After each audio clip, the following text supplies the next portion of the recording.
야, 걱정되는 아침입니다. 황우여가 비상대책 선관위 비대위원장 선관위원장 임명, 황우여 전 비대위원장의 선관위원장 임명과 그 의미에 대해서 오늘 잠깐 좀 살펴봐야 될 것 같습니다. 예, 4월 7일입니다. 국민의힘 대선 경선을 관리할 선거관리위원장으로 황우여 전 비상대책위원장이 임명되었습니다. 황 전 위원장은 새누리당 대표와 사회부총리 겸 교육부 장관을 역임한 당내 원로입니다. 당 운영과 선거관리에 풍부한 경험을 가지고 있습니다. 황 전 위원장은 과거 인터뷰에서 국민의힘은 백지에서 시작해야 한다며 당의 혁신과 재정비를 필요성을 강조한 바 있습니다. 이러한 그의 관점은 이번 대선 경선에서 공정하고 투명한 관리에 대한 기대를 좀 높이고 있습니다. 그러나 홍준표 대구시장과 황우여 선관위원장과의 과거 이력 한번 잠깐 살펴봐야 안 되겠습니까? 과연 어떻게 유리하게 작용할지. 홍 대구시장은 과거 황우여 전 위원장의 당 운영 방식에 대해 비판적인 입장을 보인 적이 있습니다.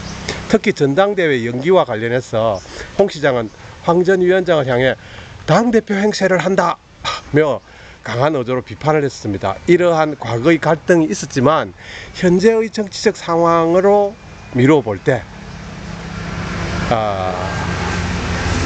홍 시장은 최근 페이스북에 30여년 정치 인생 마지막으로 사명으로 생각하고 철저하게 준비해왔다, 이렇게 대선 출마 의지를 공식화했기 때문에 이러한 행보는 당내 경선에서 황 위원장의 공정한 관리 아래 치열한 경쟁을 예고하고 있는 것이 사실입니다.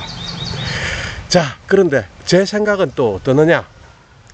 사실 마지막은 역시 그 홍준표가 경선에서는 이길 것이다. 그런데 문제는 경선에서 홍준표가 이긴다고 하더라도 보수의 세력 단 1%라도 지금은 49%냐 51%냐 이것 차이일 걸로 많은 분들이 예상하고 있지 않습니까? 그래서 이준석의 행보, 이준석은 과연 누구와 파트너가 되었을 때 이준석은 누구와 파트너가 되었을 때 과연 마지막에 양보를 할 것인가? 아니면은 이준석이 뭐 이길지도 모르죠.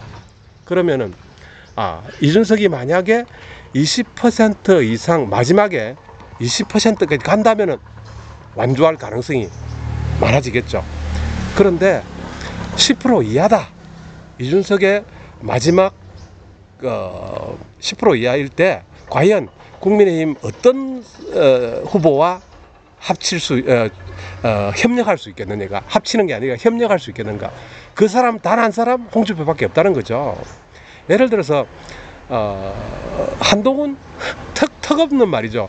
만약에 한동훈 같은 경우는 1%가 이준석이 1%만 나와도 합치지 않을 겁니다. 예, 다른 사람 마찬가지입니다. 지금까지 국민의힘 주자들 중에서 이준석과 그래도 코드를 맞출 수 있는 미래의 지도자 이준석과 코드를 맞출 수 있는 인물 단 한 사람 홍준표밖에 없지 않습니까? 그렇기 때문에 이러한 이준석과의 관계 때문에라도 이번 대선에서는 홍준표가 경선에서 승리할 것이다. 국민들도 바보가 아니기 때문에, 그 다음에 국민들도 바보가 아니기 때문에 이번 선거에서 이준석이 적어도 몇 퍼센트 정도는 그 다음에 가져갈 것이다. 이런 것들을 다들 예상하고 있습니다. 그렇기 때문에 홍 시장이 이준석과 코드를 그대로 맞출 수 있는, 이준석이 그래도 제가 저는 예언 같은 건 하기 싫습니다. 적어도 홍준표 대통령 시대에 과기부 장관 정도는 먼저 할 수 있는 인물, 예, 과기부 장관. 이준석이 그 정도는 할 수 있지 않을까요? 네, 이준석의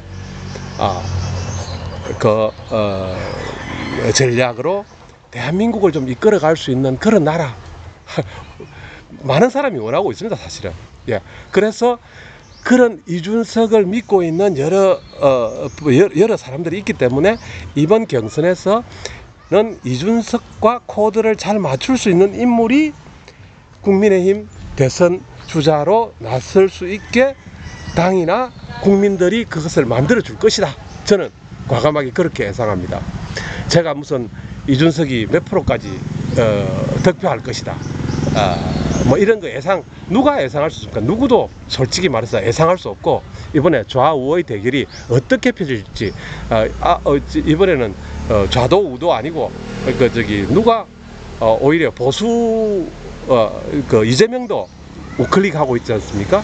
이 이재명의 우클릭을 얼마나 믿어줄지, 또 거기에 대한 국민들의 반응은 어떨지, 이거는 시어머니도 모른다. 누구도 예측할 수 없다. 누구를 그냥 돈만 된다고, 누구는 어떤 예상들을 많이 하시는 그런 분들, 유튜브하고는 저는 좀 다른 생각을 가지고 있습니다. 아무튼 이번 황우여의 선관위 위원장과의 관계, 일단은 지나간 이야기, 황 위원장과의 관계도 무난하게 아마 뚫어낼 것이다. 홍준표가 그런 것들을 뚫어낼 수 있을 것이다. 예. 오늘은 최근 국민의힘 대선 경선관리위원장으로 임명된 황우여 전 비상대책위원장과 관련하여 이 임명이 홍준표 대구시장의 경선 전략에 어떤 영향을 미칠지, 그리고 이준석 개혁신당 의원과의 관계를 어떻게 전개될지에 대해서도 심도 있게 한번, 심도 있습니까? 예. 심도 있게 분석을 좀 해보았습니다. 홍준표 대구시장과 황우여와의 그 인간적인 관계, 또는 악연, 뭐 이런 것들도 보는데, 악연 이제 뭐 다 구름은 다 그쳤다, 이렇게 생각하고 있습니다. 홍준표 시장의 대선 경선 전략에 정말 주의해야 될 점은 어떤 것인가, 한번 제가 제 나름대로 분석을 해본다면, 당내 지지 기반을 진짜 강화하는 것이, 대구 홍 시장은 대구시장을 역임하면서 보수의 심장부에서 지지 기반을 다져왔습니다. 이를 바탕으로 당내 핵심 지지층 결집을 이끌어내는 것이 지금으로서는 굉장히 중요한 일입니다. 그렇게 또 하고 있습니다. 중도층 공략도 중요합니다. 최근 여론조사에 따르면 중도층의 표심이 승패를 가릴 중요한 요소로 부각되고 있습니다. 홍 시장은 경제 활성화와 사회 통합을 위한 실용적 정책을 제시하여 중도층의 지지를 확보해야 합니다. 그리고 하고 있는 중입니다. 경쟁 후보와의 차별화도 중요합니다. 이재명 더불어당 대표, 오세훈 서울시장 등 주요 경쟁자들과의 정책적 차별화를 통해서 자신의 강점을 부각시켜야 합니다. 특히 저는 이 관점에서 이준석의 움직임이 굉장히 중요할 것인데, 과연 국민의힘 주자들 중에서 이준석과 코드를 맞출 수 있는 인물, 예,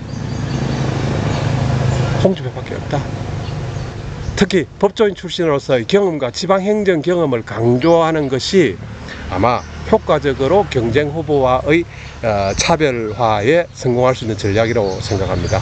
과거에는 강한 발언으로 논란이 된 적이 많은 만큼 이번 경선에는 보다 신중한 언행으로 부동층 호감 얻는 전략도 상당히 중요하지 않을까. 예, 이 부분도 상당히 중요할 것 같습니다.